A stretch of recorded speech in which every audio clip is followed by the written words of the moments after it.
And I'm told, according to sources, she was especially concerned about the lack of a Trump administration response to the reporting. So this 60-minute story should really alarm anybody who cares about the role that the free press plays in defending democracy, who cares about the First Amendment. This is all over that CCOT story.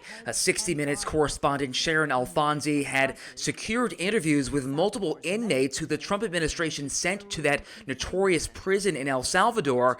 And obviously, they gave the administration plenty of time to respond. CBS News has a brand new editor-in-chief. Her name is Bari Weiss, and she does have a controversial history, but she was brought in to shake things up at a network news division that has often been, and long time been, in third place. Bari Weiss's argument here that the reason the story couldn't air was because the Trump administration had not responded does not hold water, doesn't add up. And frankly, that's even more reason to run the story because the government didn't respond. And that has created a real uproar inside CBS News, with widespread concerns about political meddling and about corporate interference. All of this coming as CBS's parent company, Paramount, both tries to ingratiate itself with the Trump administration and tries a hostile takeover bid for this network's parent company, Warner Bros. Discovery. 60 Minutes is really considered the gold standard of TV news. Nothing gets on that show without thorough vetting. We're talking about multiple editorial reviews and legal review. And these stories take months to put together.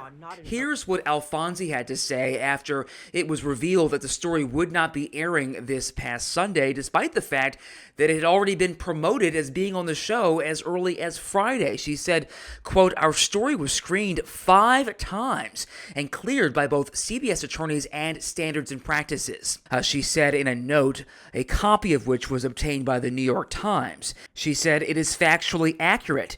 In my view, pulling it now after every rigorous internal check has been met is not an editorial decision. It is a political one." Now, CBS News' new editor-in-chief, Bari Weiss, issued a statement on Sunday which read, "My job is to make sure that all stories we publish are the best they can be.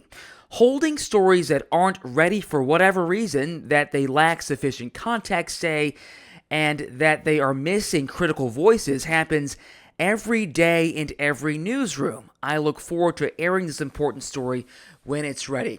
I have to tell you, I've been a reporter for 15 years. I've worked in several different newsrooms, all with different ideas of what kind of stories they wanted to put on the air. But one thing was the same in all these places. I've never worked in a newsroom that was afraid to run a story simply because a government official refused to talk.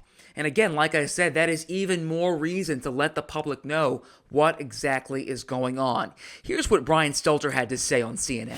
We know Trump cares a lot about 60 Minutes, and we know he's been railing against both the broadcast and the new owners of Paramount. At the same time, these owners need regulatory approval for their future aspirations to grow the company. So that is the political context for the story. Now, I'm told by sources at CBS that Bari Weiss became more personally involved at 60 Minutes in the past couple of weeks. But she said to staffers this morning the story simply was not ready for air yet. It was not ready to go. More reporting must be done. And frankly, I'm not hearing many supporters of hers internally at CBS. I'm hearing a lot of criticism about this decision. Let me also point out that 60 Minutes has been a top 10 show on television for more than 50 years.